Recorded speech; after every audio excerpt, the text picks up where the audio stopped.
Olha só, caiu um pouquinho o vídeo aí e a gente vai tentar agora ver o que acontece e a gente vai tentar repetir agora o nosso sexto aqui. Vamos lá, vamos tentar de novo e vamos ver o que acontece. Hoje está muito concorrido aí o Periscope, mas vamos tentar. Vamos lá, a gente não vai desistir do Brasil não, olha só.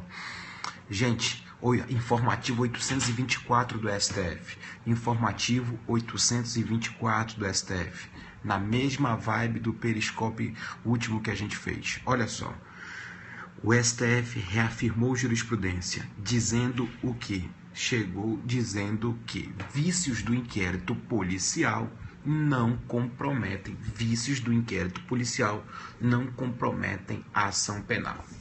Gente, essa é a leitura do informativo 824. Pronto, agora vamos aprofundar isso. Vamos ver o que isso é importante para a gente. Olha só, gente.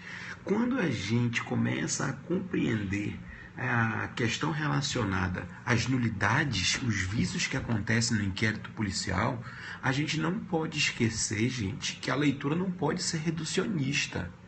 É possível haver vícios no inquérito policial. Pensa comigo. Delegado no inquérito policial fez interceptação telefônica sem determinação judicial. Delegado no inquérito policial fez busca e apreensão na casa sem autorização judicial. Violação constitucional. Então, deve ser lembrado que existem vícios no inquérito policial. A gente não pode confundir. O ministro Celso de Mello, no HC 73271, chegou a dizer, inclusive, que nós não podemos comparar e esquecer que o indiciado ele é um sujeito de direitos. Então, por isso, se ele é um sujeito de direitos, ele continua devendo ser a ele enfrentado e respeitadas todas as garantias constitucionais. Agora, outra coisa, gente, que a gente deve chamar a atenção. Imagina só, se a única prova colhida no inquérito, foi essa violação. Se a única prova foi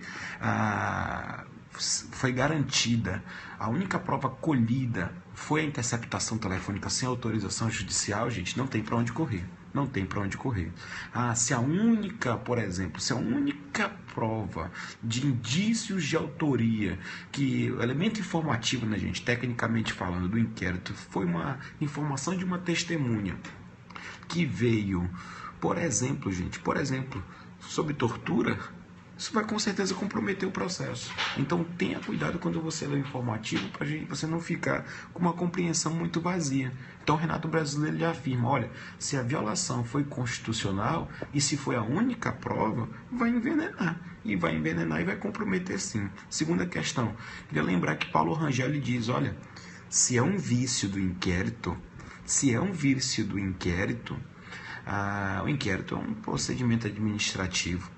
E como um ato administrativo viciado, a administração pode rever os seus atos e pode até anular seus atos. Olha só, gente, autotutela da administração. Então poderia também ocorrer isso. Muito inteligente essa conexão que faz o Paulo Rangel entre o processo penal e o direito administrativo. Pensa mais comigo aqui, gente, em outra questão interessante. Auri Lopes Júnior, ele diz a seguinte, e é minoritário, lógico, mas deve ser respeitado, afinal é Auri Lopes. Ele diz o seguinte, esse rançoso discurso de que vício do inquérito não alcança a ação penal, isso deve ser visto com muita cautela. Por que deve ser visto com muita cautela? Por essas questões constitucionais que ainda existem. E ele diz o seguinte, olha, se o artigo 12 do Código de Processo Penal manda o inquérito acompanhar a ação penal, peraí, como é que a gente pode agora ser contraditório e dizer que ele é relativo? Se ele está acompanhando por cargas d'água, né, nós podemos dizer, ele estaria acompanhando a ação penal. E lembrando, né, gente, que existem doutrinadores que já recomendam uma leitura constitucional, dizendo que o inquérito após o oferecimento da denúncia ele deveria ficar afastado. Essa é a proposta do novo Código de Processo Penal, ficar afastado, olha só, ficar afastado lá do processo da ação penal. Fisicamente, ele deve se afastar, o juiz não deve se contaminar com ele. Aquilo foi feito em situação inquisitiva, inquisitória. Então, não deve o juiz ficar olhando, né, se baseando no inquérito, fazendo essa leitura. Se ficar ali, ele vai ser tentado a ler. Então, deveria ser afastado. Mas a leitura que tem do artigo 12 do Código de Processo Penal.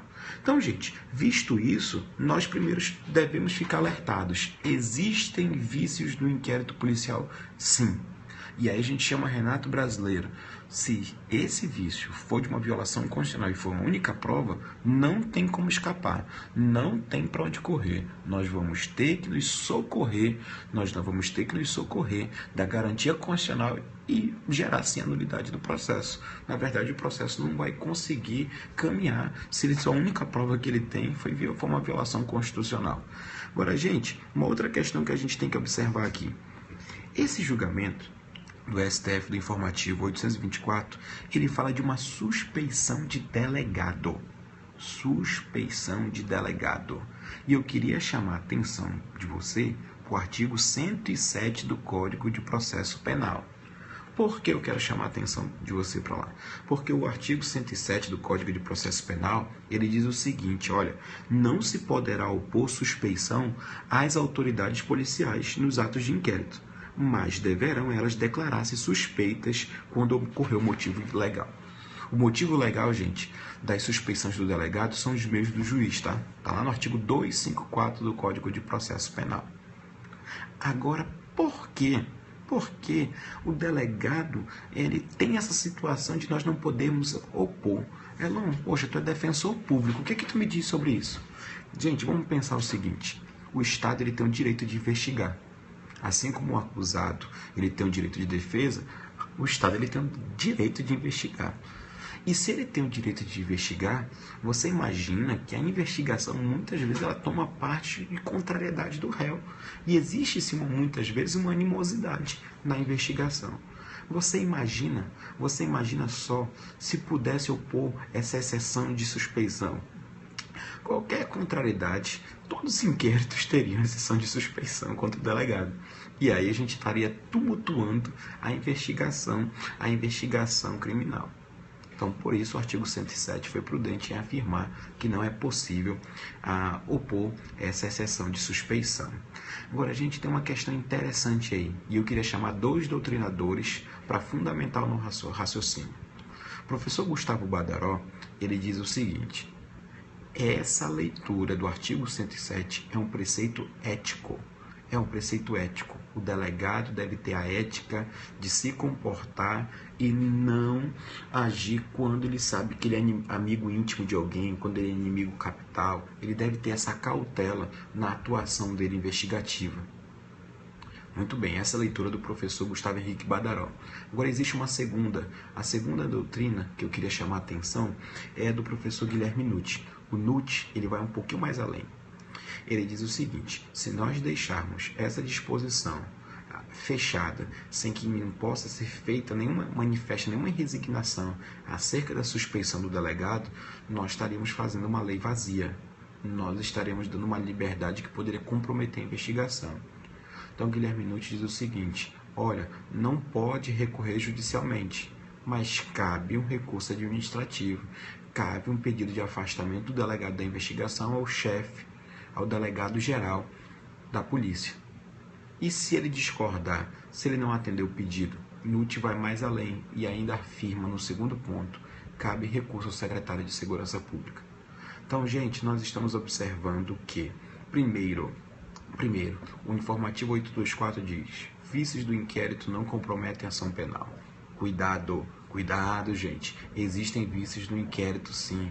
Paulo Rangel manda repetir, Auri Lopes manda ter cuidado. Ministro Celso de Mello, olha só, ele diz lá no HC 73271, precisa ter cuidado. Por quê? Porque ele é um sujeito de direitos, não podemos gerar desvalia das provas ilícitas. Então, a gente tem que ter cautela. Essa história de não gerar nulidade, claro que você tem que gravar a leitura do informativo, mas tem que lembrar da doutrina do Renato Brasileiro, quando ele afirma, se a violação for constitucional, e se nós tivermos só essa prova, não tem como escapar a ação penal. Agora, um vício lá do inquérito não é suficiente para comprometer ação penal. Tá? Essa é a leitura que nós temos que ter, mas não pode ser reducionista e absoluta.